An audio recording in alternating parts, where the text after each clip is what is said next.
This is the PvPers 2x2 based off of a design by Crow. I've playtested this base for a long time now, and I've made a few changes to the base, with the most notable being that I've added a miniature open core to the top floor. My favorite thing about this base is that it has multiple stages that you can progress towards. If you're struggling to get this 2x2 down at the beginning of a wipe, you can start with a 1x1 and just expand from the TC around up until the jump up.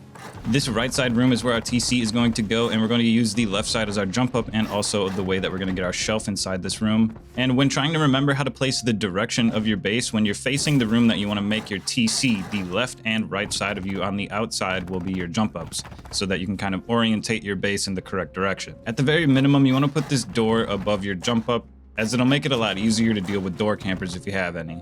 There's also going to be a shelf inside of here that we're going to use for storage later.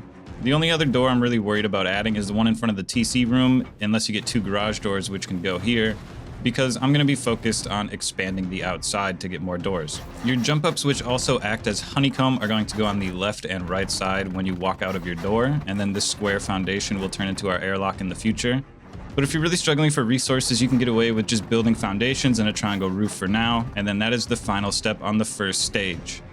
Back inside, we're just going to set up some boxes around our TC, and this is the way that I like to do it. You can do it however you want. The square behind the TC is where our workbench and some more small boxes are going to go, as well as our bags. And in front of our jump up is where we can squeeze 3 furnaces, as well as a locker once you get one of those. Below the jump up, you have space to put another loot room if you would like that, and above the jump up is where I put my research bench as well as another locker. But lately, on the back side of the jump up, I've been upgrading a triangle foundation on the outside and placing an oil refinery on the inside, and if you rotate it 180 degrees, the storage adapter slot will face towards you. This is about all you can get done on the first floor before you need to start expanding the base. Before you do that, I recommend upgrading the entire 2x2 because it can be quite difficult in the future. We're going to start off by honeycombing both sides of the base, and don't forget to sheet metal the interior, and then finish your jump up if you haven't done that yet. And we're going to put down 2 double door frames and a single door frame for our airlock. I prefer to use shop fronts here, and I face them outwards so that I can put boxes or shotgun traps in here in the future. And then our jump up to the 3rd floor is going directly above this. The triangle next to this double door will be honeycombed. And then we'll do a half height jump up here. And then this will just be like a little doorway right here. And then after you get the honeycomb and jump up finished on the other side, we'll be ready to finish off the 2nd floor. We're going to have a similar jump up to the 3rd floor on the opposite side of the base, and we're just going to wall in the rest of the 2x2, leaving the honeycomb triangles alone. We're only doing these squares here. We're going to place our honeycomb triangle here, and then a ladder hatch will go on this square in the future. For now, you can just get a double door frame down with a double door until you get the ladder hatch. And then you can go ahead and get the rest of your ceilings down and mirror the jump up like we have it on the other side with some double door frames. Now you should have 2 jump ups on either side of the base, and when heading up to the 3rd floor, you're going to have a peak facing into where our shooting floor is going to go. So we're going to put a quarter wall on top of a half wall facing the outside where our shooting floor is going to be, and then you just do this on the other side of the base, but make the double door frame face the opposite direction. Dropping back down into the 2nd floor, your ladder hatch is going to go there, and like I said earlier, you can just throw some double doors down, and then we're going to get some garage doors on the rest of the slots here. I like to put 2 boxes above the jump up from the 1st floor that we'll use for the input and the output of electrical furnaces, which will go behind us.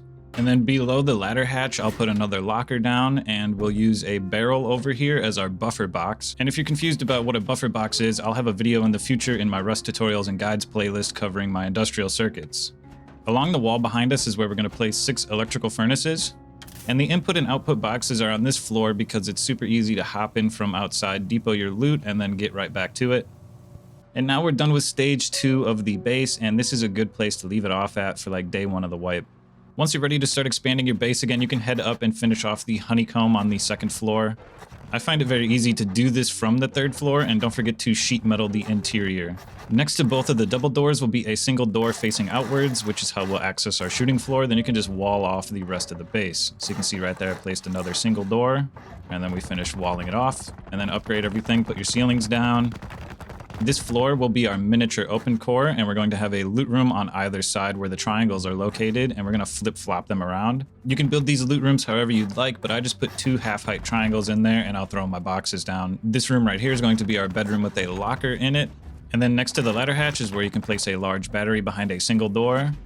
We'll just get our double door frames down everywhere else. Fill up your loot rooms with boxes, however you'd like to place them down. And then I put my tier 3 next to one of these loot rooms. I like to place garage doors in places where I can leave them open all the time and they're protected by a double door that I close all of the time. Heading over to the bedroom, we're gonna squeeze a locker in this triangle here and then put a single door in front of it. I still have yet to find an orientation for a bed plus a box that doesn't piss me off. So, I mean, this is just how I'm doing it right now. And then this box right here is an extension of our buffer barrel downstairs so that we can pass our industrial circuit up to the open core. Populate the rest of the door frames with doors how you please, and then don't forget that this is where your large battery is going to go in the back over here. And then we've got some space where we can throw a mixing table down right here. Heading up to the top floor, we're going to build our roof access, which is just filling in the triangle and putting a window and a door in front of it. Make sure you've got this triangle floor frame down though, so you can build the wall on top of it. That floor frame, as you can see, is where we will also peek into our shooting floor, which is what we're about to build now. Big scary. I know a lot of people are scared of shooting floors. Here we go. We're about to build 3 foundations out and then build back with triangles. All right, you keep a track. Look at all these triangles. Put the triangles down. Build a square, triangle, and then break the squares. And then you do that on the other side and you're good to go. You're gonna want to upgrade all of these to sheet metal except these 2, sheet metal, and then these 2, and then sheet metal, and then this way people can't jackhammer out your thing. And then this square right here is gonna be a gatehouse. And then by building a door frame here with 2 floor frames, you'll be able to connect it directly to your base. You should do this if you don't want to build an external TC or you're not able to build an external TC. This will connect the entire half of this shooting floor to your main TC's upkeep though, so do keep that in mind. Next, you're going to speed run some door frames. You're going to build up 2 door frames everywhere and then 1 door frame on top of your airlock. Then you can head up top and build the triangles first, and the square is going to attach to the base itself. So the triangles are on the door frames, and then the square is attached to the main base. Make sure you're placing your windows on the door frames, and then I like to use vertical embrasures and place them on the inside for a little bit more visibility. And then you're going to go ahead and do the same thing on the other side of the base, and this will complete your shooting floor. If you are able to build out external TCs, you should be doing so. Just build out with triangles and then 1 square and then 2 more triangles. Destroy all of the twig except for the last 2 triangles. The wall facing the base needs to be 2 half-height walls, and that's also where our TC is going to go. And if you want to learn what you can do with your external TCs, you should go check out my external TC playlist with some ideas for things to do. But for now, we still have to attach this to our gatehouse.